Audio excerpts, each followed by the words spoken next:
బ్రహ్మకుమారి సంస్థ చేస్తున్న సేవలు అభినందనీయమని ఎమ్మెల్సీ రఘురాజు కొనియాడారు. గురువారం శృంగారపుకోట పట్టణం స్థానిక కాపు వీధిలో ఉన్న బ్రహ్మకుమారి స్థానిక శాఖ ఏర్పాటు చేసిన స్వాతంత్ర అమృత మహోత్సవంలో భాగంగా ఆత్మనిర్భర రైతు జాగృతి యాత్ర కార్యక్రమాన్ని ప్రారంభించారు. ఈ కార్యక్రమానికి ఎమ్మెల్సీ ఇందుకూరు రఘురాజు ముఖ్య అతిథిగా పాల్గొన్నారు. బ్రహ్మకుమారి చేస్తున్నటువంటి అనేక సేవా కార్యక్రమాల్లో ఈ రైతు జాగృతి యాత్ర చాలా విశేషమైందని అన్నారు. సేంద్రీయ వ్యవసాయంపై అవగాహన కల్పించడం అనేది ఈ ప్రాంతవాసుల అదృష్టమని, ఇటువంటి తాను కూడా తప్పకుండా ఇదే పద్ధతిని అవలంబిస్తానని ప్రతిజ్ఞ చేశారు. అలాగే డాక్టర్ వరలక్ష్మి మాట్లాడుతూ వ్యవసాయ శాఖ అధికారి చుక్క నీలవేణి బ్రహ్మకుమారి సేవలు ప్రశంసనీయమని, ఆదర్శప్రాయమని కొనియాడారు. అనంతరం వ్యవసాయ సేవలకు సంబంధించిన ప్రత్యేక బస్సు యాత్రను అతిథులందరూ కలిసి జెండా ఊపి ప్రారంభించారు. సంస్థ సభ్యులందరూ కళాశాలతో ర్యాలీ నిర్వహించారు. ఇందులో Brahmakumari branch incharge Gnanaratnam, Parvathipuram branch incharge Sailaja, Elamanchili branch incharge Devi, Nookaraju మరియు సంస్థ సభ్యులు పాల్గొన్నారు. ఈరోజు చాలా విశేషమైన రోజు.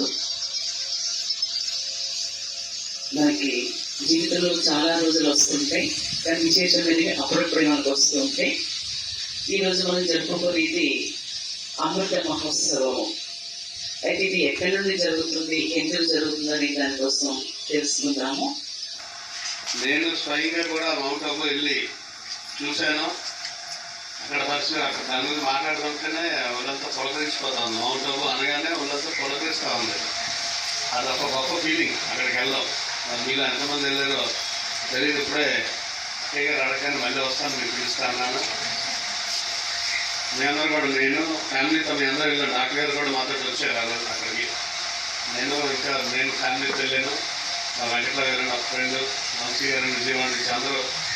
ఆ రోజు జడ్పీ చైర్మన్గా ఆలం భాస్కరరావు గారు, రైతు జిల్లా పరిషత్ చైర్మన్, వాళ్ళు కూడా ఫ్యామిలీతో రావడం జరిగింది. ఈరోజు మన భారతదేశంలోనే కాకుండా ప్రపంచ దేశాల్లో కూడా శాంతిని కలిగించాలి. ముందుగా మనం ధైర్యంగా ఉండాలి, మనం ఆరోగ్యంగా ఉండాలి, మన మనసు ఆరోగ్యంగా ఉండాలి. నాకు ఆలోచనతో మరి ఈరోజు ఈ బ్రహ్మకుమారి సందడి ఈరోజు కదమ్మా, మా చిన్నప్పటి నుంచి మా ప్రాంతంలో చూస్తూ ఉన్నాం. ఈరోజు వాళ్ళ అమ్మగారు, మా మేనత్తలు, మా పిన్ని గారు, వీళ్ళందరూ కూడా మీ దాంట్లో ఉండేవారు. కాసేపు విరామం.